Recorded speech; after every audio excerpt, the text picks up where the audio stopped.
అందరికీ నమస్కారం. టుడే అంతర్జాతీయ డాక్టర్స్ దినోత్సవం సందర్భంగా అందరికీ డాక్టర్లందరికీ ఫెలో డాక్టర్స్కి సోదరులందరికీ శుభాకాంక్షలు. అలాగే ఫెంపా ఆవిర్భావ దినోత్సవం సందర్భంగా కూడా శుభాకాంక్షలు చెప్తున్నాం మా మెడికల్ ప్రాక్టీషనర్స్ అందరికీ, సీనియర్ మెడికల్ ప్రాక్టీషనర్స్ అందరికీ.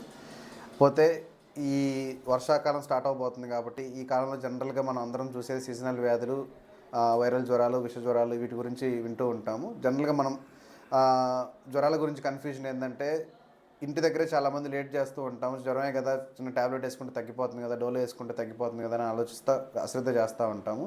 అన్ని జ్వరాలు ఒకటి కాదు, ఒకలాగా ఉండవు, ఒకరిలా ఉండవు. ఒక మనిషికి తొందరగా తగ్గింది కదా అని చెప్పి ఇంకో మనిషికి తగ్గుతుందని మనం అనుకోలేము, లేకపోతే వెయిట్ చేస్తే కూడా ఉండలేము. ఏ పేషెంట్కైనా 48 గంటల తర్వాత కూడా జ్వరం ఇన్స్పైట్ ఆఫ్ ట్యాబ్లెట్స్, అంటే ట్యాబ్లెట్స్ వాడిన తర్వాత కూడా వస్తుంది అంటే మాత్రం దగ్గరలో ఉన్న ఫిజిషియన్ని కలిసి అది ఏ రకమైన జ్వరం అనేది నిర్ధారణ చేసుకొని చికిత్స తీసుకోవడం చాలా అవసరం. ఎందుకంటే వైరల్ జ్వరాలు ఒక్కొక్కసారి 4 రోజుల తర్వాత 5 రోజుల తర్వాత చాలా ప్రమాదకరంగా మారే అవకాశం ఉంటుంది.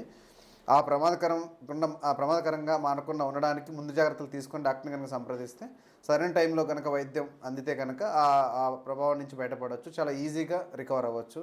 ప్లేట్లెట్స్ గురించి కానీ తెల్ల కణాల గురించి కానీ భయపడాల్సిన అవసరం లేదు. బట్ కాకపోతే వాటి వల్ల వచ్చే ఎఫెక్ట్స్ని మాత్రం కంట్రోల్ చేసుకోవాలి 100%.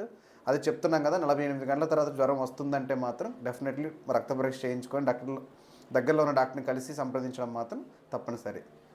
థ్యాంక్ యూ అందరికీ. మళ్ళీ అంతర్జాతీయ డాక్టర్స్ డే శుభాకాంక్షలు.